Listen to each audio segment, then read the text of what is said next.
ഒരു കുട്ടി സ്കൂളിൽ നിന്ന് വീട്ടിലേക്ക് വരുന്നു. അവൻ്റെ അമ്മ ഓഫീസിലാണ്. അവിടെ ചെല്ലുമ്പോൾ അവൻ കാണുന്ന കാഴ്ച എന്താണ്? ഒരാൾ അവൻ്റെ അമ്മയുടെ തലയുടെ നേരെ തോക്കും പിടിച്ച് നിൽക്കുന്നു. പക്ഷേ ആ കുട്ടി കാണുന്നത് സൂര്യവെളിച്ചമാണ്. Why? Today's poem ask that question and the answer will stay with U.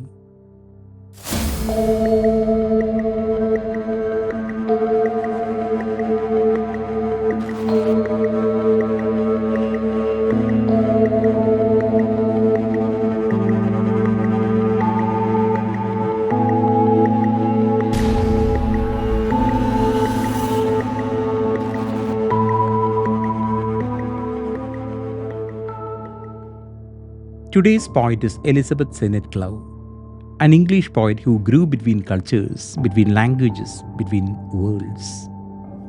അവരുടെ കവിതകൾ വളരെ ഓർഡിനറി ആയിട്ടുള്ള മൊമെൻറ്റ്സിൽ ഹിഡൻ ആയിട്ടുള്ള ട്രോമയെ വളരെ സൗമ്യമായി സ്പർശിക്കുന്നു അല്ലെങ്കിൽ അവതരിപ്പിക്കുന്നു. കവിത: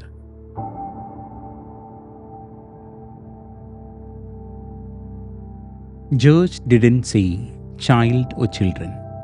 He said family. And it was soft the way he said it, as if he were kissing each syllable, making the word bigger somehow, full of aunts and uncles and cousins and nieces and nephews. ശ്രദ്ധിച്ചോ, ഈ കവിതയിലെ മാൻ ഗിയോജി, he didn't use the word child or children. He said family, and it was so soft.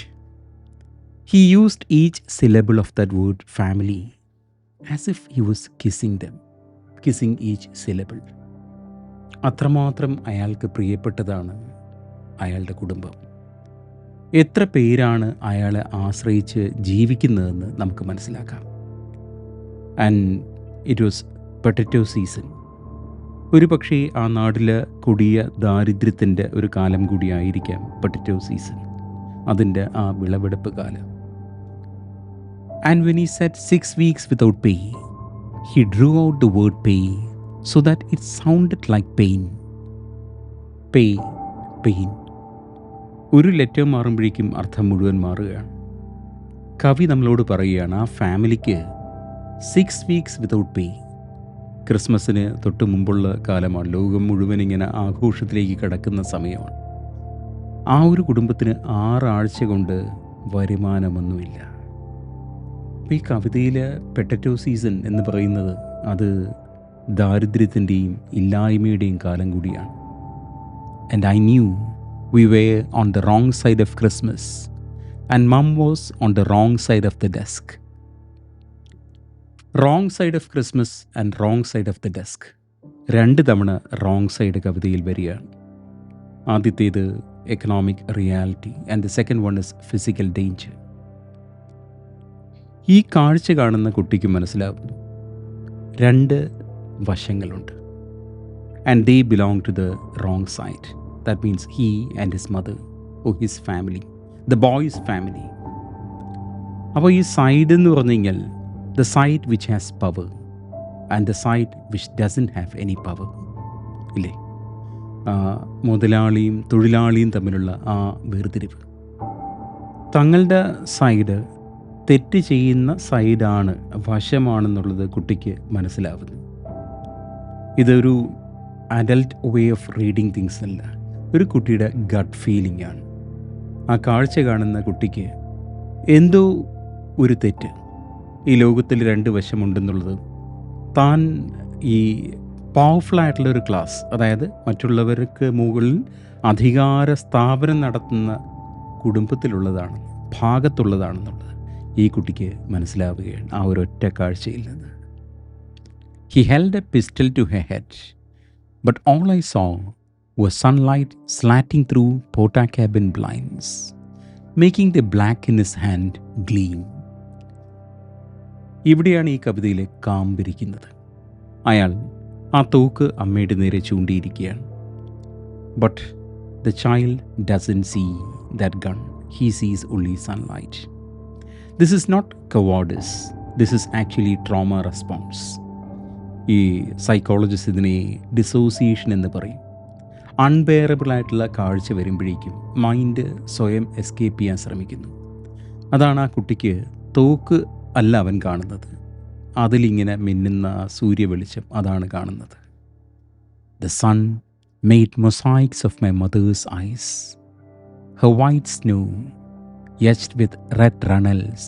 The sun made mosaic of my mother's eyes. അമ്മയുടെ കണ്ണുകളാണ്.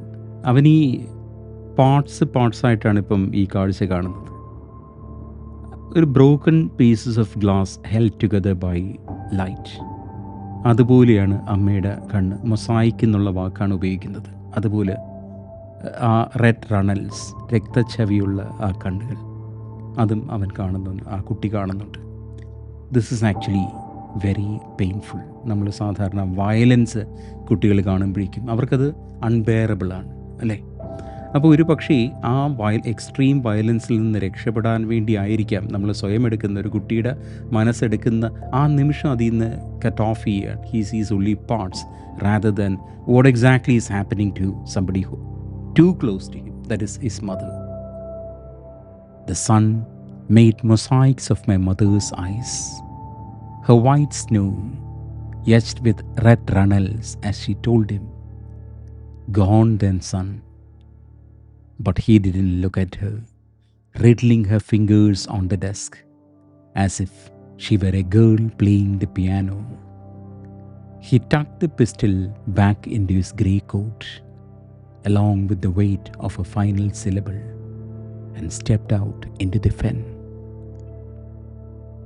ആ അമ്മ പറയുകയാണ്, "gone then sun," എന്നാൽ എന്നെ കൊന്നോളാൻ പറയുകയാണ് ആ മനുഷ്യനോട്.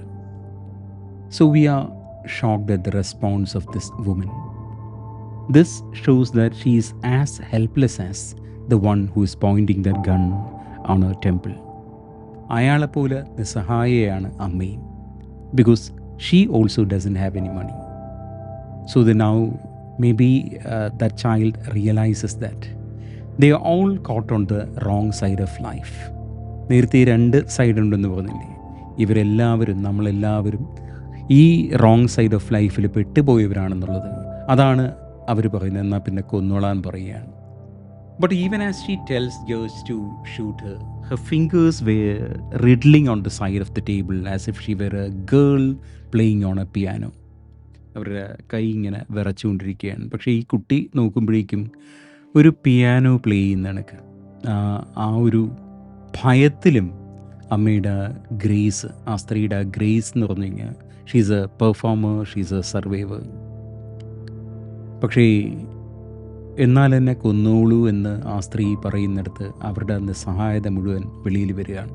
ആ മോനെ എന്ന് വിളിക്കുന്ന വാക്കിൻ്റെ അതിൻ്റെ ഭാരം താങ്ങാനാവാതെ ആ ഗൺ പോയിൻ്റ് ചെയ്യുന്ന ഗേൾസ് പതിയെ അത് പോക്കറ്റിലിട്ട്, കോട്ടിൻ്റെ പോക്കറ്റിലിട്ട് അങ്ങിറങ്ങി ഇരുട്ടിലേക്ക് നടന്ന് മറയുന്നിടത്ത് ഈ കവിത അവസാനിക്കുകയാണ്. ഒരു നാടിൻ്റെ ദാരിദ്ര്യം മുഴുവൻ ഈ കാഴ്ചയിലുണ്ട്.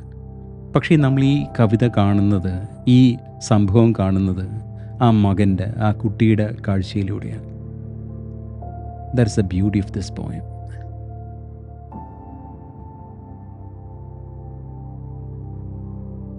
George didn't say child or children. He said family. And it was soft the way he said it, as if he were kissing each syllable, making the word bigger somehow, full of aunts and uncles and cousins and nieces and nephews. And when he said 6 weeks without pay, he drew out the word pay so that it sounded like pain. And I knew we were on the wrong side of Christmas, and Mum was on the wrong side of the desk. He held a pistol to her head, but all I saw was sunlight slanting through Portakabin blinds, making the black in his hand gleam. The sun made mosaics of my mother's eyes, her white snow etched with red runnels, as she told him, "Gone then, son." But he didn't look at her, riddling her fingers on the desk as if she were a girl playing the piano. He tucked the pistol back into his grey coat, along with the weight of a final syllable, and stepped out into the fen.